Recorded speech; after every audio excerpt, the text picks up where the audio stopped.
Welcome back to TBRD. This week on the vlog, we are talking cold weather riding and why you, yes you, should be doing it. If you are new to the vlog, my subscribers already know that I ride year-round, and many of those days when I'm riding, it is cold out, really cold, sometimes below freezing. So I'm going to show you how I'm able to do this safely and comfortably, and talk why you should be riding in the cold weather too. If you're like a lot of motorcyclists, your bike goes away for the year when the mercury in the thermometer starts to drop and stay down for good. But extending the riding season is easy to do with just a little bit of planning, and it can be done really affordably. Most of us aren't going to ride in the snow and the ice, but a significant portion of the riding year is lost due to cold weather alone. Especially where I'm at, there's a lot of mornings in particular where it might be below 32 degrees, and by the afternoon it's 50, 55. But even aside from that, when it's not snowing and icy, there are so many days that it is above freezing or just right around the freezing mark. If it is 25 degrees Fahrenheit, that's -4 degrees Celsius or warmer, I'm riding. And you should be too. And here's why. It's very obvious. You can extend your riding season. You know, where I'm at, if I look at the days that it's over 25 degrees Fahrenheit, I can ride year round. I mean, there are certainly days that I'm not riding because it is too cold. But 25 degrees Fahrenheit, -4 degrees Celsius, if it's there or warmer, I can ride, and I'm doing it without the assistance of any heated gear. I'm going to show you how I do that. And then we're going to check back on today's ride, because it is, I wouldn't say it's properly cold today, but it's pretty chilly. It is 39 degrees right now, and I do not have my heated grips on intentionally because my method is very effective. So what is the secret to cold weather riding success? Well, the secret is it's pretty simple. Bear with me here. Gotta get this visor down so everybody can hear me. The secret's pretty simple. It's layers, and it's appropriate layers, thin layers that are good at stopping wind. And that may sound like a no-brainer. You may be saying, really, Josh? But in just a minute, I'm going to take you back to the garage and show you how I do this. And what I do is so effective that I got stuck in Virginia one time when a cold front blew through when I had to ride my bike home from my parents. And it was about a 260-mile ride, and the temperatures were below freezing the entirety of the ride. And I made one stop, one 5-minute stop, just to fill up the gas tank, and that was it. And I made it home really rather comfortably. So I'm going to show you how I do that. And you know, like I said, keeping the cold air out is key, but it's a lot more difficult than it sounds. As soon as that sub-freezing temperature penetrates your riding gear, you're cooked, right? I shouldn't say you're cooked, but you're done. You're not going to be able to ride for much more than maybe 5 minutes because your hands are going to freeze up and you're going to freeze up, and it just won't be safe. So, with that said, let's head back to the garage and take a look specifically at the types of clothes I'm wearing and how I'm layering them so that I can ride in sub-freezing air for, as long as 4 hours at a crack if I want to. And that's without the use of any heated gear, including these heated grips. You'll notice that they're not turned on. And then we'll check back on my ride to work, which is about 30-35 minutes, and see how I'm doing on this chilly morning. Alright, so we are back in the garage, and we're going to go through and take a look at the types of clothes I was talking about, and more importantly, how I put those layers together. So, on a cold day, the first thing is about your base layer. So for my base layer on my lower half of my legs, I am wearing some leggings, and the leggings that I go with are, I just had them left over, which is why I'm using them. I used to ride and race bicycles, so I've got a Gore soft shell wind stopper legging, and these things are super effective.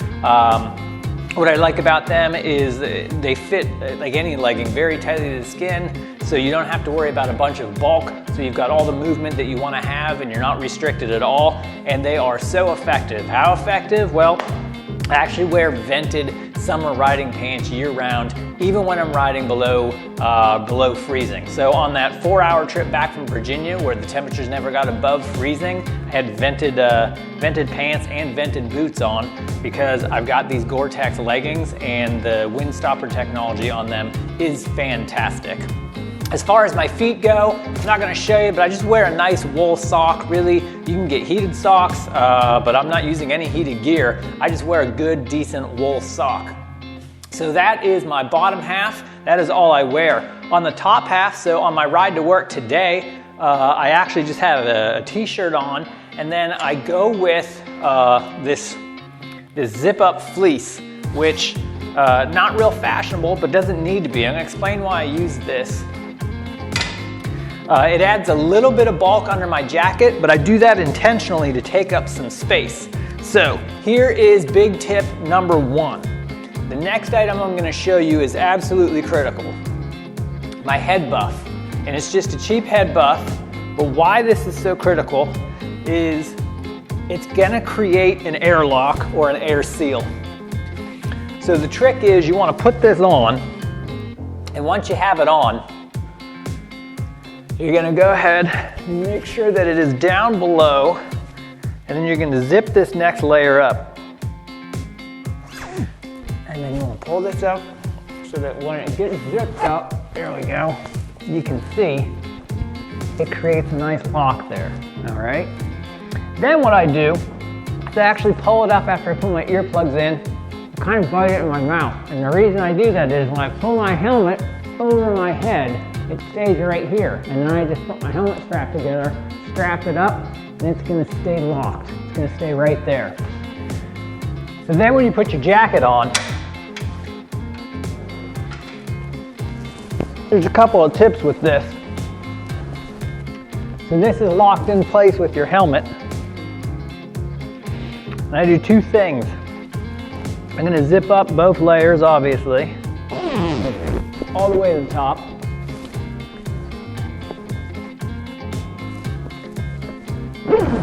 And then you've got your snaps, at least on my jacket I do. And I'm gonna snap these to make sure, and typically I'll do this in my mirror right before I leave, a little easier. But I'll snap both of those for the purpose of this video, and I'll leave that on snap. But I'll snap both of those, which forms a perfect seal up top. Then I take this layer and I make sure I pull it out from under the jacket, and I get a seal on the bottom as well, which is critical. The last thing you want to do with your jacket is I'm going to Velcro these sleeves real tight, because what I use for a riding glove in the winter is I actually use these Gore-Tex. They are a thinly insulated glove, but the trick to the gloves is you want to put your sleeves inside of the gloves and get that cuff of your jacket sleeve down in the glove, because there again you're going to seal out, and you'd be surprised at how much air actually gets up into your arm, and when it does, it penetrates your core, and that's where you get cold. So you want to seal it out just like that. Now, on really cold days, as I said, I only have a t-shirt on and then the gray fleece. On a really cold day, I'll add a base layer, and I have a Gore-Tex, like I said, my wind stopper lower. I'll add a base layer. I use an Under Armour Cold Gear shirt. It works very much just like the Gore-Tex. Or if it is super cold out, like below 25, which I don't ride too often when it gets down below 25 degrees Fahrenheit, I will add another Gore-Tex wind stopper jacket. And these 2 things combined add almost no bulk to the ride. I can wear this Under Armour shirt, this Gore-Tex wind stopper jacket, this fleece underneath this motorcycle jacket, and I have 4 really good layers then. And honestly, I can move around just fine. There is no real bulk to that. So that is critical. This is So effective that, like I said, I was able to ride with no heated gear, 4 hours, 260 miles, one stop, 5 minutes, coming back from Virginia. At the time I was on my Ducati Multistrada, the bike actually fared worse than I did. I had to stop and get Gorilla Tape when I was pumping gas because my bike was so cold it wouldn't hold temperature. It was only at about 116 degrees in terms of the engine because of all the cold air going in, so I had to tape off parts of the radiator to get that up to about 160, 170 degrees. I, on the other hand, was a little chilly, yes, but was comfortable the whole way home. So that is the trick. A couple of good tips in there. We're going to go back out on the road and see how I'm faring on my way to work. All right, back on the road to work here. I have just gotten off the interstate, so I was at highway speeds for about 12 miles. You can see the temperatures dropped just a degree, but enough to throw the frost warning on the bike. And as I shared in the garage, just want to reiterate, the key to comfort is keeping that sub-freezing air out. And those little specific tips that I mentioned about the gloves over the sleeves and the head buff are absolutely critical. You can see the freeze warning on the bike there flashing blue as the temperature drops. So yeah, no heated grips ran today going to work, and I'm totally comfortable. It is 38 degrees. I've been on the bike now for about 20 minutes. It'll be about 30-35 minutes by the time I get to work. Absolutely no discomfort. This is exactly how I ran when I came home from Virginia that time, when it was about 260 miles. I was on the bike for a little over 4 hours. Temperatures never got above 32 degrees that day. And, was I cold? Yes, but was I comfortable and able to manage the controls and feel safe coming home? Absolutely. So, I recommend you give this cold weather riding a try. You're going to extend your riding season, depending on where you live, by, possibly make it year-round. I'm able to do year-round. I will avoid the worst of the snow, obviously, and the ice. But that doesn't shut me down for too many weeks down here in Maryland, where I grew up in the Great Lakes area. It's a little bit different challenge. But nonetheless, you're able to extend your riding season if you're willing to ride down in colder temperatures. And I can attest to the fact that not only is it doable, you can do it comfortably, safely, and truth be told, really rather affordably. So, that is going to do it for today's vlog. I ask that you like and subscribe if you think I'm doing an alright job. I always appreciate the support on the channel. You guys have been very gracious to me thus far. Until next time, keep the throttle back, the rubber down, and enjoy the ride.